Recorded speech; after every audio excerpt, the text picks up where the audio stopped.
Rajanna Sircilla district Vemulawada rural mandal, మాది Maripalli project, Yellampalli ప్రాజెక్టుకు గొలుసుకట్టు చెరువు ఇది. ఈ చెరువు కింద ఉన్న 12 చెరువులు కంప్లీట్ అయినాయి ఇంతకుముందు. ఇది ఒక చెరువు పెండింగ్ ఉండడం జరిగింది.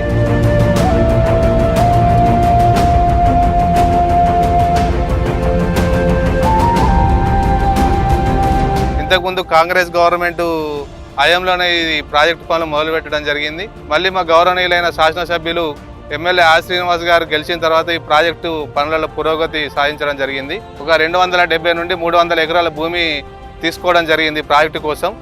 ఈ ప్రాజెక్టు వలన పక్కనున్న నాగేపల్లి, పోస్ట్పల్లి కానీ, వెమ్లవాడ, కోనేపల్లి వరకు కూడా, ఇటు పోతే మల్లారం, జాయరం గ్రామ ప్రజలకు కూడా దీని ద్వారా లాభం పొందుతారు. మా గౌరవ ఎమ్మెల్యే గారు దీనిపైన అంతకుముందు ఉమ్మడి డిస్టిక్ ఉన్నప్పుడు రాజన్న సిరిసిల్ల ఆర్డీఓ దగ్గరికి పాదయాత్ర చేయడం జరిగింది, బైక్ ర్యాలీ చేయడం జరిగింది. మా ఎమ్మెల్యే గారు గెలిచిన తర్వాత ఈ చెరువు పనులు జరగడం జరుగుతుంది. మళ్ళీ ఇప్పుడు ఈ చెరువు పనులు ఇట్లా చురుకుగా పనులు సాగుతున్నందున మా ఆశీర్ణ గారికి ప్రత్యేకంగా ధన్యవాదాలు తెలుపుతున్నాం.